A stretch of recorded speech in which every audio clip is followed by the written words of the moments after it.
I think we have sufficient participants in the room, so we shall start the lecture.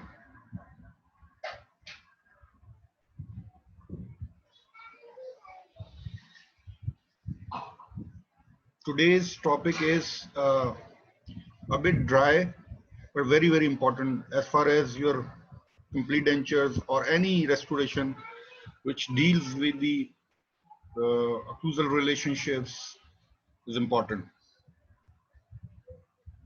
That is your maxillomandibular relationships. These are the contents of today's presentation. We will discuss a little bit about the introduction, then what is maxillomandibular relations, then amongst them one of the type of your relationship is the orientation jaw relationship. Then in that case, in orientation relationships, we have to know the hinge axis and its clinical use, then how you will locate the hinge axis, then anterior and posterior references which used to establish your orientation records. Then you would a bit discuss about the face bows and their types and their parts.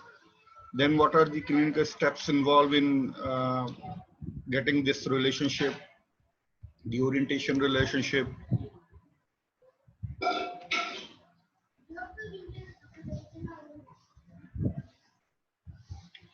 A little bit about the indication and advantages of your face bows.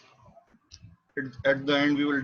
There's no need to discuss this summary and conclusion, but at last we will discuss it. So,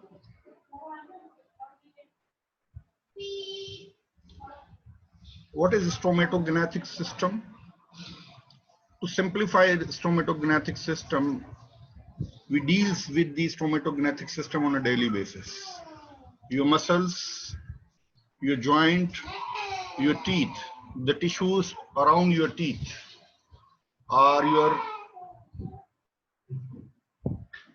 included in your stromatognathing system. But to simplify the things, there are three major areas. One is your joint, that is your area. We have different tissues there. Then your muscles, we have different behaviors and functions of different muscles there. Then your occlusion, that is your teeth, which has got totally different dynamics there.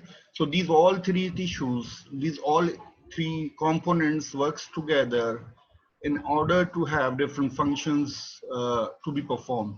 This is called stromatognathing system.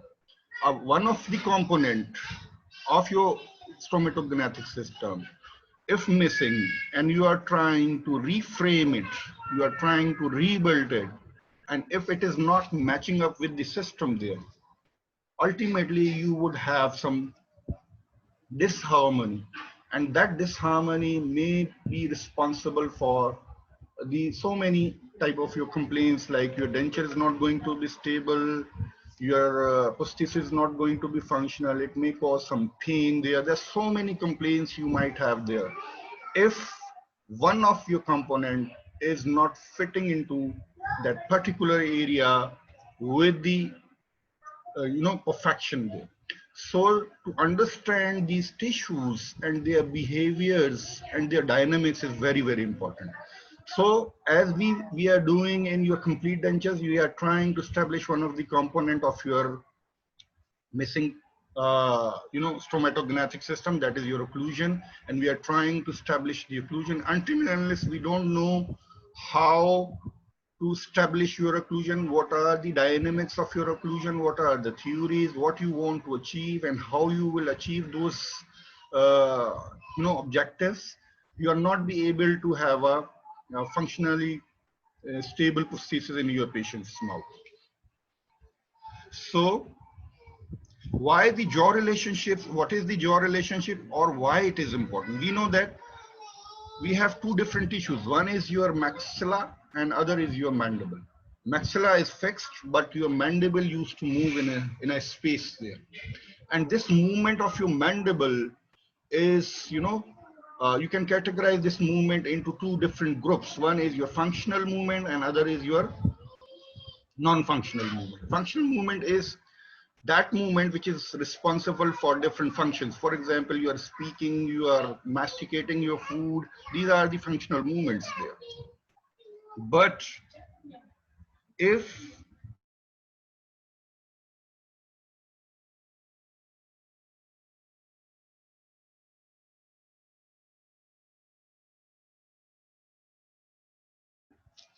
so, this movement of your, this mandible is hanging up in a space which is hanged by your tissues, especially your muscles and your joint. Joint is the connection point for your mandible.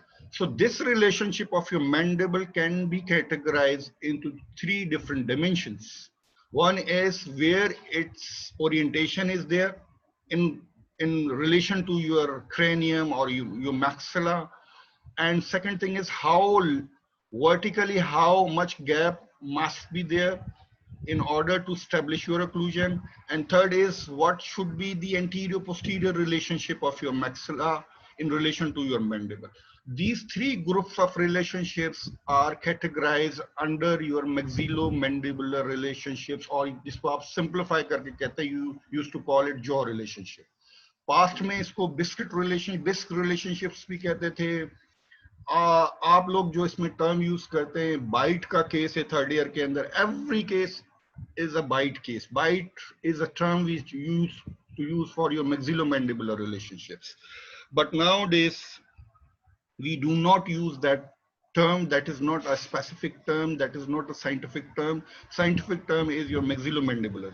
So three-dimensional spatial relationship of your maxilla to the mandible means this space wherever this mandible is, associated with the maxilla in a space, this relationship, this spatial relationship is your maxillomandibular relationship. अगर आप अंग्रेजी की dictionary में देखें, this is your GPT, glossary of prosthodontics. This is most, near to most, accurate definition as far as our prosthodontics is concerned. अगर अंग्रेजी की किताबों में देखेंगे, any one of the infinite relationship of the mandible to your maxilla. It means if your mandible is anywhere in any direction or any dimension, that infinite relation is basically is a part of your maxillomandibular relationship. That means this maxillomandibular relationship is not a single relationship. Mandible can move forward, can move back, can move down, can move up. So these all relationships are categorized under the maxillomandibular relationships.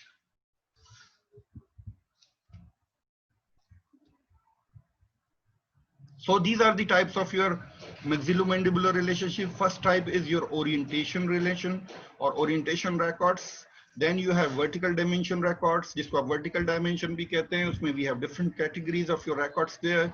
Then you have horizontal jaw records. Horizontal में then you have two different records. One is your centric and then other is your eccentric. वो फिर हम बाद में discuss करेंगे what is eccentric and what is centric relationship. So today we will discuss the first category, that is your orientation record. Orientation एक अंग्रेजी का लफ्ज है जिसको positional sense में orient करना. किसी चीज को hang कर रहे होते हैं तो हम कहते हैं इसको orient करें. ठीक है, orientation means this inclination की terms में ज्यादा आता है orientation. और relate करने की terms में अगर अंग्रेजी में बात करें. So what is orientation relationship? यहाँ इस तस्वीर के अंदर अगर आप देखें तो this is your mandible. इस skeleton के अंदर अगर आप देखें, this is your mandible. This is all starting from your condyloid process. This is coronoid process, and this is all your mandible. And this is your maxilla, which is fixed with your cranium. This is the part of cranium. ये सिर्फ maxilla यहाँ तक है. This is your maxilla. Remaining is your cranium. This is all the part of your cranium there. So what you are trying to do, this mandible is oriented with the cranium, या maxilla कह लें. That's why this is called maxillomandibular. This is categorized under your maxillomandibular relationship. So अगर देखें यहाँ definition, the orientation relation are those that orient the mandible to the cranium. इसको भी हम explain करते जाएंगे, जैसे जैसे आगे जाएंगे तो हमें समझ में आएगी कि किस तरीके से हम cranium से इसको orient करें. In such a way that When the mandible kept in its most terminal hinge position, the mandible can rotate in a sagittal plane around a transverse hinge axis passing through or near the condyle. अब इसमें दो बातें use हुई हैं, एक है hinge axis और एक है terminal hinge position. Suppose this is your condyle. यहाँ नीचे वाली तस्वीर में आ जाए, इस कॉन्डाइल से आप एक लाइन पास, एक इमेजिनरी लाइन पास करें which is passing through the mandible.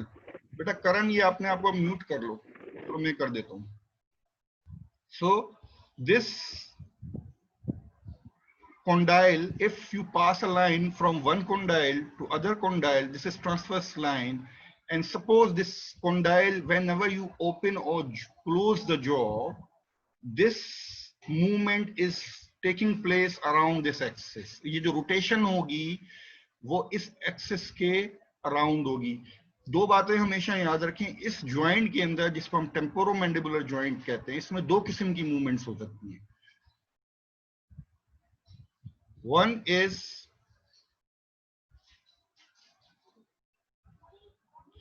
movement is the rotational movement, जिसमें condyle आपका rotate करता है, सिर्फ अपनी पोजीशन को चेंज नहीं करता, एक ही जगह पे रह के उसने रोटेशन करनी होती है.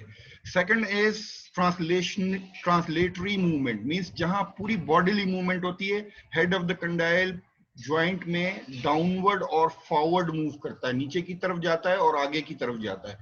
These are the two movements which used to happen in your temporomandibular joint. तो अभी जो मूवमेंट की बात हो रही है, जिसको हम कह रहे हैं टर्मिनल हिंज पोजीशन, वो कब होगी, यानी रोटेशन कब होगी? रोटेशन जब होगी जब आपका हेड ऑफ द कंडाइल एक स्पेसिफिक पोजीशन के अंदर होगा, जिसको पास्ट में कहते थे कि ये रिट्यूडेड कॉन्टैक्ट पोजीशन है, means the most posterior position of your head of the condyle in your joint.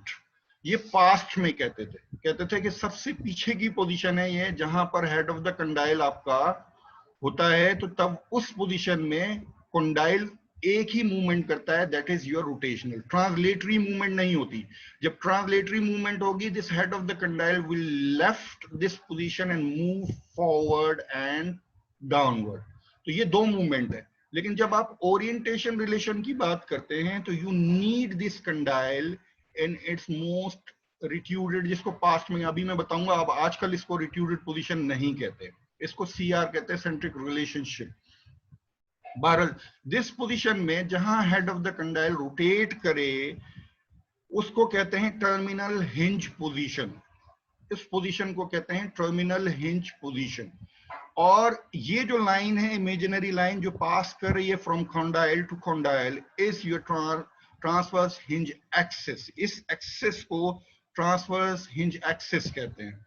सो इस पोजीशन को रिलेट किया जाता है विद द मैक्सिला या क्रेनियम. इस पूरे प्रोसेस को हम कहते हैं ओरिएंटेशन रिलेशनशिप. इसको हम फर्दर एक्सप्लेन करेंगे कि किस तरीके से हम इसको रिलेट करेंगे, दिस टर्मिनल हिंज पोजीशन को विद द क्रेनियम. यहां से कैसे रिलेट करेंगे, या यहां से कैसे रिलेट करेंगे, या यहां से कैसे रिलेट करते हैं. So what is your terminal hinge position? अब यहां तस्वीर में अगर आप देखें तो ये आपका टेम्पोरोमैंडिबुलर जॉइंट है. अगर आप you would see that this line, this is the position where your head of the condyle can rotate. अगर आप फर्दर इस साइड पर देखें, हेड ऑफ द कंडाइल को नीचे वाली तस्वीर के अंदर देखें, जहां ओपनिंग हो रही है आपकी, इसको थोड़ा सा बड़ा करके दिखाया, जब जॉ ओपन होता है मोर देन 20 मिलीमीटर, 20 मिलीमीटर तक की ओपनिंग में हेड ऑफ द कंडाइल सिर्फ रोटेट करता है, अपनी पोजीशन को चेंज नहीं करता. जब 20 मिलीमीटर, एवरेज जो है 18 to 25 है, लेकिन 20 मिलीमीटर एवरेज निकालेंगे आप, उसका रेंज है 18 to 25. सो ये head of the condyle will leave its retruded position, या जिसको आपने पोस्टीरियर पोजीशन कहा था, and it goes forward and downward. Why downward? Because of the shape of your this temporal bone there. ठीक है. सो आप की पोजीशन जो है टर्मिनल हिंज पोजीशन, वो ये पोजीशन है जहां हेड ऑफ द कंडाइल जिसको मैंने अभी आपको कहा था आरसीपी में होता है, रिट्यूडेड कॉन्टैक्ट पोजीशन में होता है, means the most posterior position of your head of the condyle. लेकिन आजकल जो नई रिसर्चेज हैं, they would say this is not the most posterior position, this is the position where condyle lies, जहां मेरा कर्सर घूम रहा है इन लाइनों को देखें, lies in its most anterior superior position against the slope of your articular eminence। ये जो आर्टिकुलर एमिनेंस है इसकी सबसे ऊपर की पोजीशन इस ये जो स्लोप है, स्लोप के रिलेशन में हम बात कर रहे हैं, हम यहाँ पोस्टीरियर के रिलेशन में बात नहीं कर रहे, सिर्फ इस स्लोप की बात करें। इस स्लोप के अंदर जो सबसे टॉप का एरिया कहां बनेगा, ये बनेगा इस स्लोप में, सबसे ऊपर का एरिया ये बनेगा। तो लिहाजा ये इस स्लोप के रिलेशन में, in relation to this slope, this is the most top most and interior most position in that area. So nowadays the definition of your CR, that is your centric relationship, is this: most superior anterior position in relation to your slope of your articular eminence। अब हम posterior most position की बात नहीं करते, RCP का term use नहीं करते। ये रोटेशन जो होती है, हिंज रोटेशन जो होती है, वो 12 डिग्री तक हो सकती है। ये रोटेशन जो है यहां से उठेगी 12 डिग्री तक, यहां तक चली जाएगी। इस तरीके से 10 to 12 डिग्री तक बस ये रोटेशन होती है, इससे ज्यादा रोटेशन नहीं होती। उसके बाद ट्रांसलेशनल मूवमेंट शुरू हो जाती है। एंड रेंज मैंने आपको जॉ मूवमेंट की बताई है, जब तक पेशेंट का मुंह 20 मिलीमीटर के अंदर अंदर है तो only rotation of your head of the gun, means वो अपनी पोजीशन को चेंज नहीं करेगा, वहीं रहेगा, उसको लेफ्ट नहीं करेगा। Whenever you open the jaw more than 20 millimeter, it moves downward and forward as shown in this photograph there. So we relate this position with the cranium as we discussed already। लेकिन अभी हम उसको समझने की कोशिश करेंगे। ये transfer hinge axis क्या है, मैंने अभी आपको बताया कि इमेजिनरी लाइन को पास करें। अगर इस तस्वीर में देखें, there is a rod which is passing around your head of the condyle to head of the condyle, and in sagittal axis it is moving up and down, and this is responsible for the rotation of your head of the condyle around this axis, this imaginary axis. So this is called transverse hinge axis. You did not find this axis in patient's mouth, this is an imaginary plane। What are the theories of hinge axis? ये hinge axis जो अभी हमने बात किया है, इसके ऊपर different theories दी गई हैं, मुख्तलिफ लोगों की मुख्तलिफ राय हैं इसके बारे में। This is presented by all in 1963. There are 4 school of thoughts. One is absolute location of your hinge axis school. That means you have to locate this hinge axis accurately 100%. Second is your arbitrary hinge axis school, where no need to locate it exactly, you just approximate position of your axis is enough to transverse your relationship over your articulator। Third group is non believer, जो कि इस बात को मानते ही नहीं है कि इन axis की कोई जरूरत होती है। Fourth group is split axis theory या split hinge axis theory school. अब एक एक करके हम सबको डिस्कस करते हैं। Absolute location of hinge axis, this group believe that until and unless you are not be able to record this hinge axis by 100%, there are chances that you might introduce some mechanical flaws while you are transferring your records over your articulator। हमारा मकसद ये है जो jaw की movement जिस तरीके से patient के मुंह में हो रही हैं, वही मूवमेंट्स आर्टिकुलेटर के ऊपर ट्रांसफर की जाएं, ताकि जब हम पेशेंट का मुंह, जब suppose this dynamics is transfers over your articulator, that means you have your patient, indirectly you have your patient there over your articulator। अगर आपके वो same reproduction होगी, your accuracy will be by 100% according to this school। If you are not 100% while you are recording this hinge axis and these all things, so you might have some errors in your occlusion there according to this group। सिर्फ simply ये समझें कि इस group में वो emphasize करते हैं कि hinge axis को 100% लोकेट किया जाए। आर्बिट्रेरी ग्रुप जिसको ज्यादातर लोग मानते हैं, आजकल हम इसी थ्योरी पे काम करते हैं, this is called arbitrary location of axis. Arbitrary means approximately, means you don't need 100% location of your hinge axis. If you are 5 to 6 millimeter away from your true hinge axis, it would be responsible for 0.2 millimeter occlusal error in your second molar region. अगर आप complete denture बना रहे हैं और आप इस theory को follow करते हैं, arbitrary hinge axis location theory को, तो आपके सेकंड मोलर में हाई स्पॉट आएगा 0.2 का, जिसको आप बिल्कुल आराम से हल्का सा ब्रश करेंगे बार को तो वो रिमूव हो जाएगा. That means we don't need 100% location of your hinge axis. Nowadays we believe that arbitrary hinge axis location is more than enough. अगर आप 5 से 6 मिलीमीटर away भी हैं from your true hinge axis, it does not make any difference. Non-believers do not believe anything. They say there's no need to do this practice there. It is not going to pay anything to the accuracy of your the dynamics of your occlusion there. Split axis theory, वो कहते हैं दो condyle हैं तो दो axis of rotation होते हैं, one in each condyle. There are two axes, one in each condyle, and they are parallel to each other. Both the axes are parallel to each other. So this horizontal axis in between connect both the axes together, and the two condyles center is the center of both the condyles got connected with this horizontal axis there. It is almost the same as we are discussing there with the hinge axis, when we were discussing the hinge axis. इसके अंदर सिर्फ वो ये कहते हैं कि दोनों condyles का axis different होता है, but वो connected होता है with the horizontal line there. So these are the 4 theories there. The important thing is how you will locate it. This hinge axis को आप किस तरीके से कंडाइल के hinge axis को क्लिनिकली किस तरीके से आप locate करते हैं. There are 2 ways. One is we used to use kinematic face bow. This is one of the type of your face bow which is able to locate your hinge axis by 100%. ये अगर आप देखें ये बड़ी एक complicated सी आपकी face बो है जिसकी मदद से हम इसको लोकेट करते हैं. इस पे फ्लैग लगा हुआ होता है, यहाँ पर फ्लैग से हमारा पेपर लगा हुआ होता है. जब पेशेंट जॉ को ओपन एंड क्लोज करता है तो you use to find a tracing here. उस ट्रेसिंग की मदद से हम इस हिंज एक्सिस को लोकेट करते हैं. वो मैं अभी आपको आगे बताऊंगा. एक मेथड तो ये है.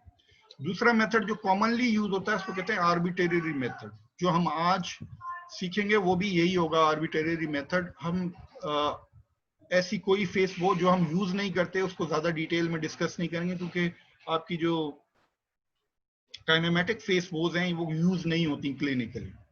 ज्यादातर ये आर्बिट्रेरी फेस बोज ही यूज होती हैं. इसमें भी जो कॉमन मेथड है मैं सिर्फ वो बताऊंगा. There are so many method as you can see here. There is Beyron method, there Bergstrom method, Gysi method. Gysi method जो है वो सबसे ज्यादा कॉमन है. अगर आप इस तस्वीर की तरफ कॉन्सेंट्रेट करें, इसमें जो डॉट लगे हैं उससे थोड़ा हट के मैं जो बता रहा हूं आपको, from this tragus of the ear to the outer canthus of the ear एक लाइन ड्रॉ करें. यहां से लेके just follow my cursor to the outer canthus of the ear. This is your outer canthus of the eye to the tragus of the ear. एक line draw करें और इस line के ऊपर स्केल रख के 13 मिलीमीटर के ऊपर एक निशान लगा दें. 13 मिलीमीटर के ऊपर एक डॉट लगा दें. That is the arbitrary position of your hinge axis. This is the arbitrary position of hinge axis.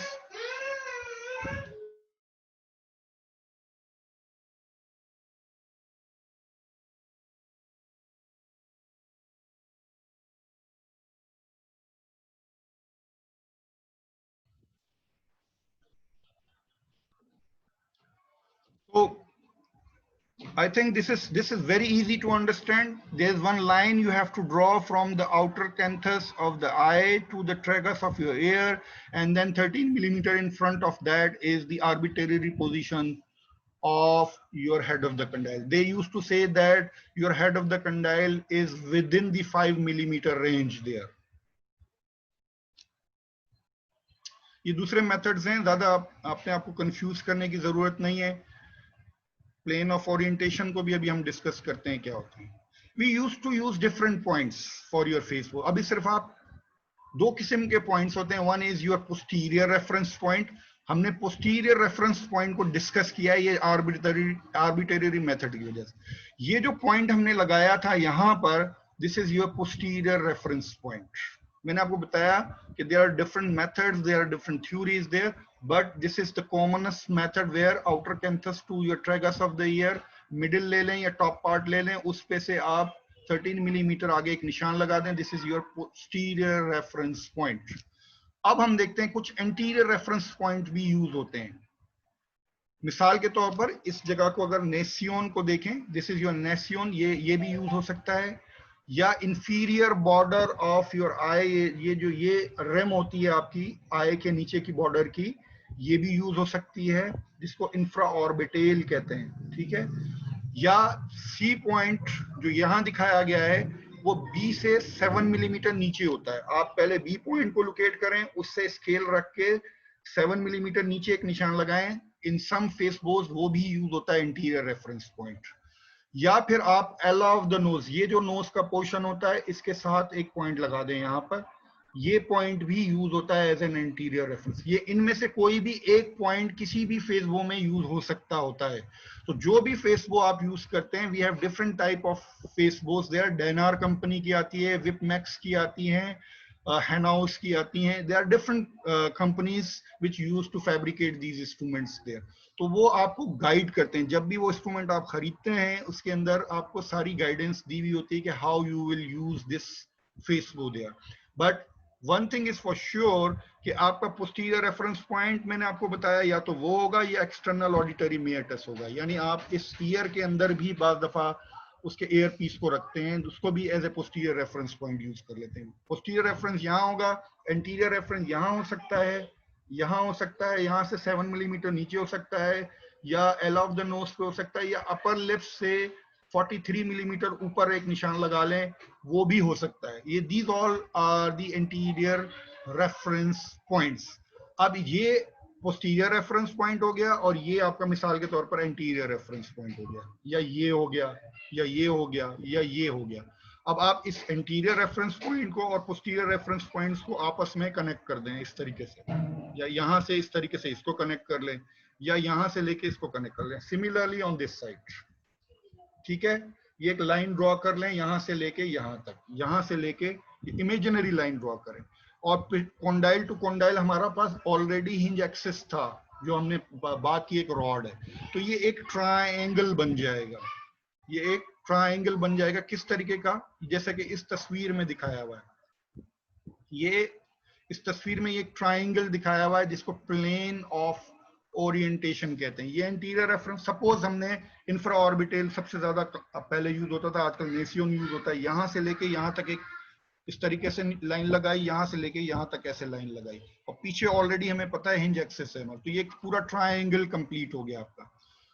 अच्छा, ये जो ट्रायंगल है इससे आप रिलेट करेंगे ऑफ योर ओक्लूजन, यानी इसका डिस्टेंस क्या होना चाहिए यहां से लेके यहां तक, या यहां से एंटीरियरली यहां से लेके यहां तक, और यहां से लेके यहां तक का गैप कितना होना चाहिए। यानी ये जो आपका पोस्टीरियर रेफरेंस पॉइंट है, वहां से लेके यहां तक का गैप पेशेंट में कितना है, सेम रिकॉर्ड करेंगे और आर्टिकुलेटर पे ले जाएंगे, और इसी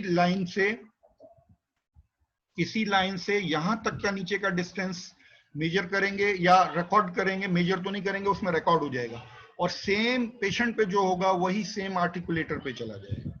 समझ रहे हैं बात? तो ये प्लेन ऑफ रेफरेंस या प्लेन ऑफ ओरिएंटेशन यूज होगा। ये सारी थ्योरी है जो एंटीरियर रेफरेंस और पोस्टीरियर रेफरेंस के बारे में हम बात कर रहे हैं, वो इस वजह से हो रही है सारी।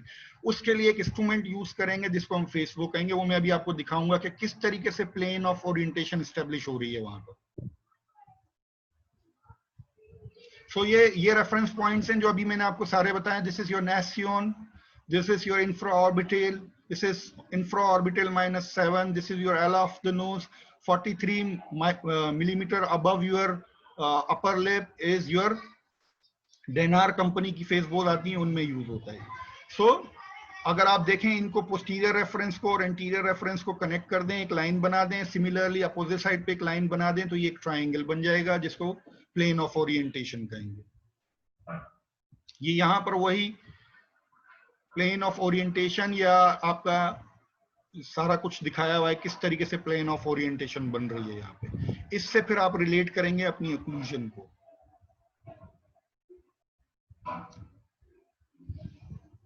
सो दिस इज योर फेसबुक। अब हम फेसबुक को डिस्कस करते हैं ताकि हमें पता चले कि ये इंस्ट्रूमेंट इस्तेमाल क्यों होता है, इसके वजह क्या है। जब कभी भी आपसे कोई पूछता है कि इसको फेसबुक का यूज क्या है, तो आपको पता ही नहीं होता फेसबुक का यूज क्या है। आपको सिर्फ ये पता होता है कि ये एक इंस्ट्रूमेंट है, ये यूज क्यों हो रहा है, इसकी कोई क्या इसके ऑब्जेक्टिव्स हैं behind, why we are using this instrument. So by this way you are able to know that why we use to use this instrument there. अब ये फेसबुक क्यों यूज हो रही है, कैलिपर लाइक डिवाइस। अगर आप यहाँ पे देखें जो लाइनें लिखी, use to record the relationship of your jaws to the opening axis of the jaws. अब हमने क्या बात की यहाँ पे, ओपनिंग एक्सेस कहाँ है, ये रहा यहाँ पर हिंज एक्सेस जिसको हमने बात की, ये जगह। अगर आप एरो हेड को देखें, this is your hinge axis और जॉज यहाँ कहीं है। इनको रिलेट कर रहे हैं एक दूसरे के साथ, इस जॉ को रिलेट कर रहे हैं विद द हिंज एक्सेस। और फिर बाद में पुरानी जो फेसबो थी वो सिर्फ ये एक काम करती थी, यहां से लेके यहां तक का डिस्टेंस मेजर करती थी। फिर दूसरी फेसबोज में अगर आप यहां फोकस करें तो ये एक इंफ्रा ऑर्बिटल मार्कर इसको कहते हैं। ये एक पिन सी नजर आ रही है जो इंफ्रा ऑर्बिटल पोजीशन पे रखी है। हैनॉय वाली फेज वो है जिसमें इंफ्रा ऑर्बिटल को यूज किया गया एज इंटीरियर रेफरेंस। तो आपको यहां से लेके यहां तक का डिस्टेंस भी पेशेंट के मुंह से रिकॉर्ड होगा और यहां चला जाएगा। तो जब आपका कास्ट या जो मॉडल आप इसके ऊपर रखेंगे, तो यहां से लेके यहां तक का डिस्टेंस, यहां से लेके यहां तक का डिस्टेंस भी फिक्स हो जाएगा, जो पेशेंट के मुंह में था वही आएगा। और यहां से लेके यहां तक का डिस्टेंस भी फिक्स हो जाएगा, जो पेशेंट के मुंह में था वही आर्टिकुलेटर पे जाएगा। एंड टू ओरिएंट, ये तो पहला पोर्शन है कि रिकॉर्ड किया जाए the relationship of your jaws to the opening offices of the jaw, and to orient the cast in this same relationship to the opening axis of the articulator. Same relationship को आप transfer कर दें over the articulator। यही relationship जो यहां से आप record कर रहे हैं, जो मैंने आपको तस्वीर में दिखाया, यहां से रिकॉर्ड किया और इसको आर्टिकुलेटर के ऊपर ले। See here there are two type of, मैंने आपको बताया था, एक तो स्किन के ऊपर मार्क लगाया था आपने, एक बार दफा ये कान के अंदर भी इसको रखा जा सकता होता है। आजकल की फेस बोज में ये कान के अंदर लगाते हैं, जिसको आप ईयर पीस बो भी कहते हैं। यहाँ पर हमने क्या किया था, आउटर कैंथस से लेके फ्रेगस तक एक लाइन लगाई थी, उस पर 13 मिलीमीटर आगे एक निशान लगा दिया था स्किन के ऊपर। तो स्किन पे लगाया था, तभी इसको कहते हैं फेशिया बो। यहाँ पर आपको कोई निशान लगाने की इस वाली फेसबो में जरूरत नहीं है, आप उसको कान में भी लगा सकते हैं, एक्सटर्नल ऑडिटरी मीएटिस के अंदर भी लगा सकते हैं डायरेक्टली। काइनेमेटिक फेसबो में मैंने आपको बताया ये हिंज एक्सिस को खुद लोकेट करती है with the help of your tracings. इसको हम थोड़ा सा एंड में डिस्कस करेंगे, लेकिन मेन फेसबोज आपकी यही है। आजकल ये यूज नहीं हो रही, ये वाली यूज हो रही है। So these are the parts of your face bows। कैसे हैं एक एक करके डिस्कस करते हैं। हर फेस बो में एक यू शेप फ्रेम होगा इस तरीके का। ये आप इसका कॉन्डाइलर रॉड्स या एयर पीस, जो कॉन्डाइलर रॉड वाली पुरानी होती थी उसमें इस तरीके से होता था, यहाँ एक नट दिया होता था, इसको हम उस स्किन मार्क के ऊपर टाइट कर देते थे, इस नट को उस पर टच करके दोनों साइड के ऊपर। बाइट फोक, ये एक कंपोनेंट है फेसबुक का जो कि पेशेंट के मुंह में जाता है, जैसे कि इंप्रेशन ट्रे होती है, इसी तरीके से आप इसके ऊपर से ये कंप्लीट डेंचर वाला है, तो इसमें हम वैक्स रिम जो होते हैं, जब आप फाइनल इंप्रेशन लेके जॉ रिलेशन करते हैं तो वैक्स रिम्स बनाते हैं। इसको हम वैक्स रिम्स के अंदर जो है वो इसको इम्बेड करते हैं, थोड़ा सा गर्म करते हैं, इसको गर्म करने के बाद वैक्स रिम के अंदर इंसर्ट कर देते हैं, तो उसके बाद ठंडे पानी में डाल देते हैं फौरन। These are the locking devices, जो उसके नट्स होते हैं। अब आपको दिखाते हैं असेंबलिंग किस तरीके से होती है।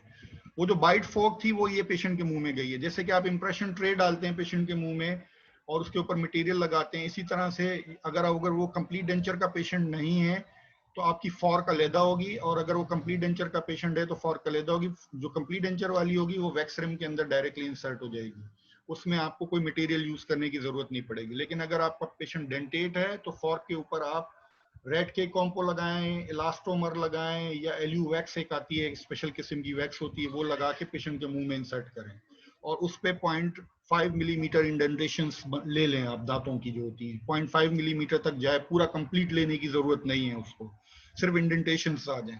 तो दिस इज द असेंबली, ये infra orbital anterior reference point है, this is your posterior reference point, this is your fork which is inserted in patient's mouth. इन नट्स को टाइट कर दें, इस नट को टाइट कर दें, इस नट को टाइट कर दें सिंपली। उसके बाद इन दो नट्स को ढीला करें, इस वाले को और इस वाले को, और इसको निकाल लें पेशेंट के मुंह से। अभी हम क्लिनिकल स्टेप्स देखते जाते हैं किस तरीके से हैं। पहला स्टेप आपने क्या करना है, पेशेंट को सीट करें, आउटर कैंथस से लेके ट्रेगस तक एक लाइन लगाएं, ठीक है जी। उस पे 13 मिलीमीटर आगे एक निशान लगा लें, ठीक है। उसके बाद फॉर्क लें, फॉर्क के ऊपर आपने मटेरियल कॉम्पो लगा लें या एल्यूएक्स लगा लें जैसा यहाँ लिखा हुआ है, या आप इलास्टोमर लगा लें, पेशेंट के मुंह में इंसर्ट करें जैसे यहाँ दिखाया हुआ है फॉर्क को, ठीक है। जैसे कि आप इंप्रेशन लेते हुए ट्रे को इंसर्ट करते हैं, इसी तरह मैक्सिला में, मैंडिबल में नहीं, ठीक है। उसके बाद वो फॉर्क पेशेंट के मुंह में ही था, ये फॉर्क पेशेंट के मुंह में है। आपने ये वाला जो असेंबली है, इसके अंदर से इसमें सुराख नजर आ रहा है, उस फॉर्क की एक्सटेंशन जो थी, ये वाली जो एक्सटेंशन है, इसके अंदर से उस होल को पास करें, ठीक है। ये नजर आ रहा है कि उस होल में से इसको पास किया जा रहा है, ठीक है। और पोस्टीरियरली वो जो दो रेफरेंस थे उनको वहां टाइट कर दें, इसको यहां टाइट कर दें। उसके बाद पीछे से ढीला करेंगे तो ये इस तरीके से निकल के आ रहा है। अब वो जो आपका इंप्रेशन लिया हुआ था ऊपर का, वो ये है सारा का सारा, जो आपने कॉम्पो में लिया हुआ था। हमारे पास कॉम्पो अवेलेबल है तो आप कॉम्पो यूज करें, वो इस तरीके से आएगा। इसके ऊपर आपने पहले से इंप्रेशन लेके एक मॉडल रखा हुआ होगा, उस मॉडल पेशेंट का आपने एलजीनेट से इंप्रेशन लेके कास्ट बनाया हुआ होगा, वो इसके ऊपर आप रख सकते हैं। वो इन्हीं इंडेंटेशंस में बिल्कुल वैसे आ जाएगा जैसे कि पेशेंट की जॉ में आ रहा था। इसको फिर आप आर्टिकुलेटर पे ले जाएं, उसके जो पोस्टीरियर कॉन्डाइलर रॉड्स थी वो यहाँ तो यहाँ लगती हैं या यहाँ लगती हैं। अगर आप फेशिया बो यानी स्किन वाली बो यूज करते हैं तो यहाँ लगाएंगे, अगर आपने ईयर पीस वाली यूज की है तो यहाँ लगाएंगे। बस ये फर्क है दोनों में, दोनों का डिस्टेंस में थोड़ा फर्क होता है। जब आप आगे 13 मिलीमीटर आगे लाइन लगाते हैं तो ये 13 मिलीमीटर वाली लाइन है, आगे है ये। और अगर आप डायरेक्टली एक्सटर्नल ऑडिटरी मिएटस में डालते हैं तो वो उसको फिर यहाँ लगाना होता है। ये डिपेंड करता है आपके पास फेसबुक किस टाइप की है। फिर उसके बाद जब आप ये यहाँ फिक्स कर लेते हैं, इसी नट के नीचे एक रॉड आती है, उसमें फिक्स कर लगा देते हैं इस तरीके से, तो आपकी असेंबली इस तरीके से नजर आती है आपको। ये वो जो आपने इम्प्रिंट लिया था या फॉर्क जो था, ये वो फॉर्क है।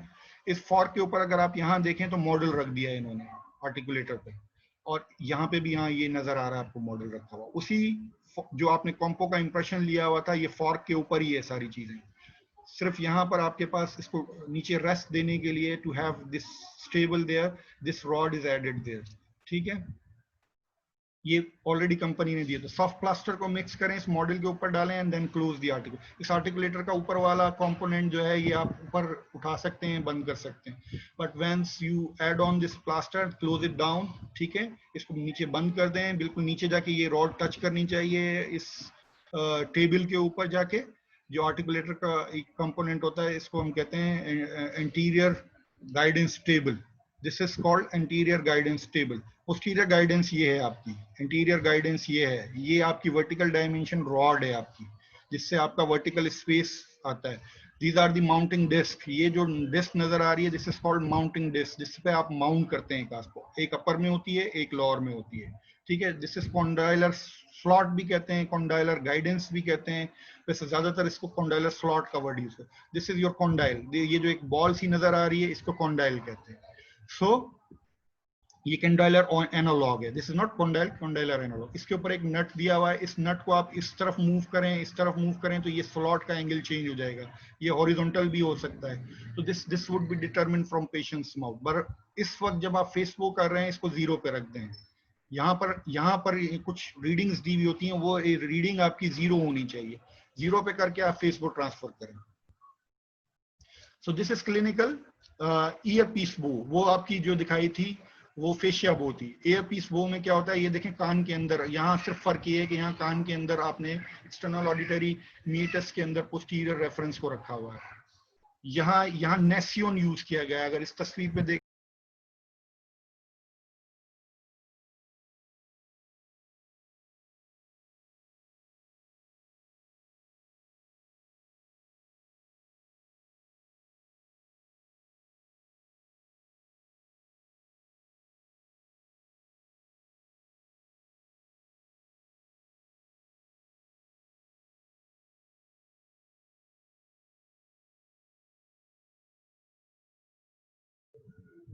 Sorry for inconvenience. I think there was some internet issue.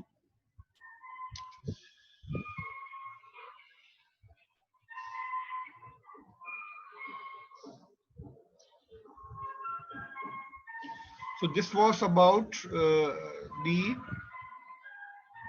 how we make the Facebook transfer from your patient's mouth. See here, this fork is inserted. ये rod से आपको पता चल रहा है कि ये fork patient के मुंह में insert किया. ये dentate patient है. वो edentulous वाली fork थी. इसमें ये dentate वाली fork use की है. So once you have taken it, यहाँ से इसको लूज करें, पीछे से एक्सटर्नल ऑडिटरी मीटस वाली साइड से इसको रिमूव करें और आर्टिकुलेटर पे मैंने आपको बताया इस जगह पे इसको लगा दें. इसकी रॉड ऐड कर दें. नीचे रॉड आती है हर फेसबुक के साथ, वो रॉड ऐड कर दें इसमें. तो ये फॉर्क इस तरीके से निकल के आ जाएगा. इस फॉर्क का अब यहाँ आप ऊपर मॉडल रखें तो आपको क्या पता चल रहा है. You can see here the angle of the maxilla in relation to your cranium. आप देखें ये सीधा नहीं है. जिस तरह नॉर्मली हम आर्टिकुलेटर पे लगाते हैं सीधा लगा देते हैं यूं करके, पर यहाँ पर अगर आप you just notice this thing, this is not straight there, it's oriented along with, अगर ये cranium है for example, this is oriented at an angle there with the cranium. So this is the importance of this face bow. अगर इसका angle different है वो record हो जाएगा. यहाँ से लेके यहाँ तक का gap भी record हो जाएगा और यहाँ से लेके यहाँ तक का जो मैंने आपको vertical relationship बताई थी, this vertical relation is able to determine this angulation there. तो आपका point of reference जो बनेगा या orientation रेफरेंस जो बनेगी वो ये बनेगी. अब इसमें जब ओपनिंग एंड क्लोजिंग होगी that would be different from your straight positioning of your maxilla. अगर आपका मैक्सिला स्ट्रेट है इस तरह से तो ओपनिंग एंड क्लोजिंग इस तरीके से होगी. लेकिन जब अगर ये इस तरीके से है तो आपकी opening closing is totally different from the horizontal position of your maxilla. So that is why this is very very important. This relationship is very very important. This orientation really. अगर आप यहाँ पर देखें इस जगह पर तो आपको नजर आ रहा है यहाँ हमने नीचे सेंट्रिक रिलेशनशिप भी कर दी, कंप्लीट हो गया हुआ सारा का सारा. लेकिन यहाँ आप ओरिएंटेशन देखें ऑफ योर मैक्सिला, इस कोने वाली तस्वीर में जहाँ मेरा कर्सर है, तो यू कैन नोटिस दैट कि यहाँ पर एंगल जो है मैक्सिला का, it's slightly slanting interior. It's not straight like this, it's not horizontal. So this is the importance of your face bow there. Kinematic face Bose इस तरीके की होती हैं, बस खाली आप देख लें, मुझे ज्यादा इसमें ये जो एरिया होता है इसके अंदर एक पेपर लगा हुआ होता है और इसमें दो फ्रेम्स होते हैं. जैसे पीछे वाली फेस बो में अगर आप नोटिस करें तो एक यू शेप फ्रेम है सिर्फ, जो कि मैक्सिला में ऊपर क्रेनियम में अटैच्ड है. लेकिन इधर अगर आप देखें तो दो फ्रेम्स होते हैं, एक मैक्सिला में अटैच है, एक क्रेनियम में अटैच होता है, दूसरा मैंडिबल में भी अटैच. इसमें फॉर्क मैक्सिला में अटैच नहीं होता, मैंडिबल में अटैच होता है. और पेशेंट को कहा जाता है कि she or he must perform opening and closing 20 millimetre तक, उसको कहते हैं ओपन करो क्लोज करो. So you would have a readings like this on your paper. तो जहां कहीं भी डॉट आएगा, ये this dot is, यहाँ अगर नोटिस करें ये this is your dot. जहां कहीं भी ये डॉट आएगा this is your hinge axis. क्यों? क्योंकि रोटेशन में सिर्फ डॉट बनता है. वो जो मार्कर होगा वो सिर्फ इस तरीके से जहां मूव करेगा, that will be your hinge axis, true hinge axis position. Otherwise कहीं लाइन बन रही है तो ये this is your translation. ये सारी लाइन जो है ये this is your translation. तो इसकी कोई हमें एडवांटेज नहीं मिलेगी. हम चाह रहे हैं इस पोजीशन को ढूंढना. This is called hinge axis, true hinge axis position. तो ये वाली फेस बोस जो होती हैं they are responsible to record the true hinge axis, या जिसको आप कहते हैं एक्यूरेट हिंज एक्सिस. उसको दूसरे टर्म्स में ट्रू हिंज एक्सिस भी कहते हैं. आर्बिट्ररी हिंज एक्सिस में ट्रू पोजीशन नहीं होती, वो 5 मिलीमीटर उसमें वेरिएशन हो सकती है. शायद दुक्के में आपका 100% भी हो, लेकिन 5 मिलीमीटर उसके अंदर डिस्क्रिपेंसीज के चांसेस होते हैं. So what are the advantages of your face boss transfer? Objective क्या है? occlusion. अगर आप फेस बो कर रहे हैं तो errors in your occlusion will be almost minimized, almost zero हो जाते हैं. अगर आपने सही तरीके से फेस बो ट्रांसफर की हुई है, you would have 100% accuracy of your jaw movements there. ये इसलिए कर रहे हैं कि same jaw movements reproduction over your articulator. It supports the cast while articulating the cast over your articulator. अगर आप पीछे तस्वीरों में देखें तो यहाँ ये कास्ट को सपोर्ट कर रहा है, कास्ट आपने इसके ऊपर रख दी है, फेसबुक के ऊपर ही, इस फॉर्क के ऊपर रख दी है, ये सपोर्ट कर रहा है इस कास्ट को। सिर्फ आपने ऊपर से प्लास्टर इसको उठाना है, ऊपर यहाँ प्लास्टर डालना है, इसको बंद कर देना है, तो ये इस तरीके से हो जाएगा, आपका माउंट हो जाएगा, जिसको आप माउंटिंग कहते हैं।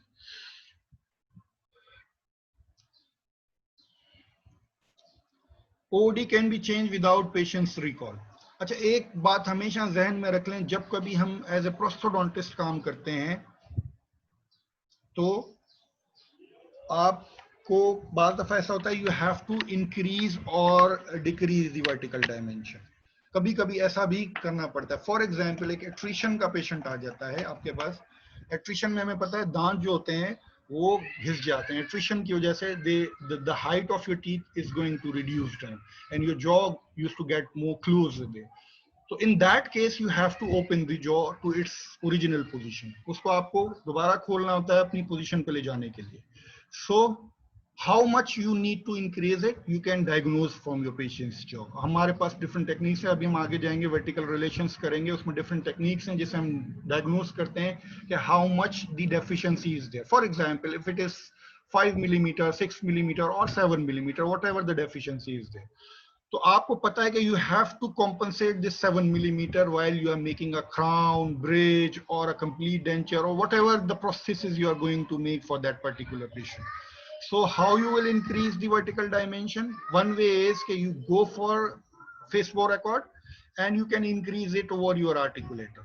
Articulator पे करने पेशेंट की जरूरत नहीं पड़ेगी, लेकिन अगर आपने फेस बो रिकॉर्ड नहीं किया हुआ तो देन यू नीड पेशेंट। फिर आप खुद उस आर्टिकुलेटर के ऊपर हाइट को इंक्रीज नहीं कर सकते। अगर आपने हाइट को इंक्रीज किया तो you are completely your whatever the reproduction you have done over your articulator would be nullified. So उस सारे रिकॉर्ड का कोई फायदा नहीं होगा अगर आपका वर्टिकल डायमेंशन चेंज हो गया without the record of your face bows there. तो ये हिंज एक्सिस पोजीशन बहुत इंपॉर्टेंट है, इसका ट्रांसफर करना ओवर योर आर्टिकुलेटर।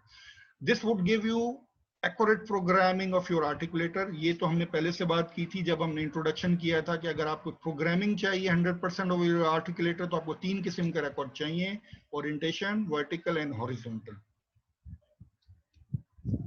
इंडिकेशन का क्या है? जब कभी आपने बैलेंस एक्लूजन करनी, बैलेंस एक्लूजन कहाँ करते हैं? कंप्लीट डेंचर्स में या पार्शियल डेंचर्स में। लार्जर साइज जो आपके where you have a bigger span of your edentulous areas you have to do the balance occlusion. खाली कंप्लीट डेंचर में नहीं होती बैलेंस एक्लूजन, कभी कभी पार्शियल डेंचर्स में भी हो जाती है, बड़े पार्शियल डेंचर्स में भी। अदरवाइज नेचुरली जहां क्राउन एंड ब्रिजेस कर रहे हैं नेचुरल दांतों के ऊपर, then you never thought for the balance occlusion. Yes, balance occlusion is done where you do the implants. Implants में जहां कहीं आपके पास आप removable prosthesis दे रहे हैं implants के ऊपर, then you can think about the balance occlusion.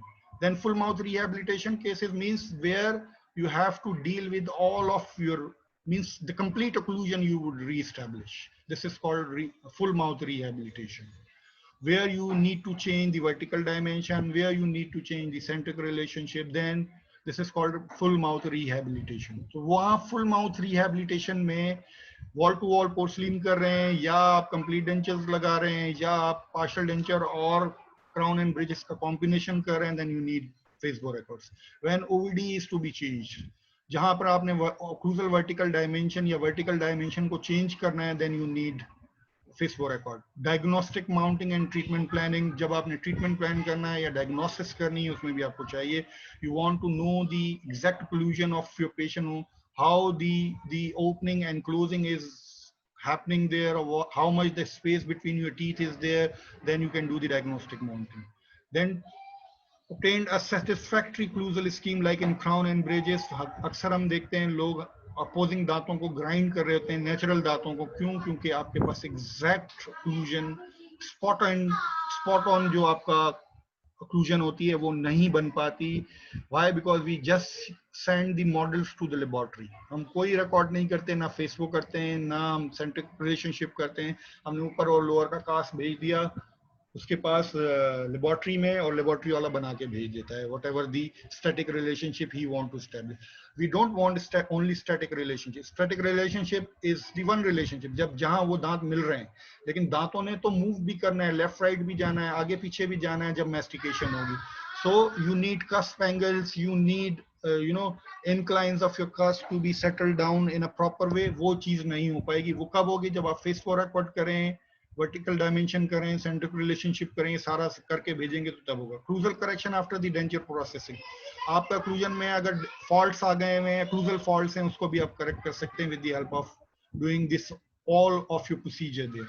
Then gnathological studies and treatment means जहां आप बोन की स्टडी करते हैं, जहां कहीं मींस ये ऑर्थोडोंटिस्ट जो है ये ग्नेथोलॉजिकल स्टडीज करते हैं, एक डिफरेंट टाइम इंटरवल्स ये आर्टिकुलेट करते हैं कास्ट को देखने के लिए कि कोई चेंजेस तो नहीं आ रही है क्लूजन के अंदर, तो उसमें आपको फेस फॉर रिकॉर्ड करनी पड़ती हैं। उसके बाद फिर आप सेंट्रिक रिलेशनशिप और वर्टिकल डायमेंशन करके उसको ट्रांसफर करते हैं।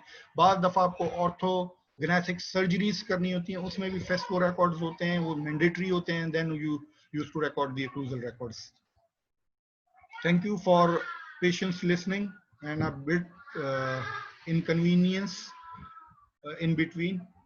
Hope you will understand that। अगर किसी को नहीं समझ में आया है तो नेक्स्ट टाइम मुझे आप क्वेश्चंस भी कर सकते हैं, या फिर आप ग्रुप पे क्वेश्चंस कर लें तो मैं उसका आंसर दे दूंगा इंशाल्लाह। Thank you.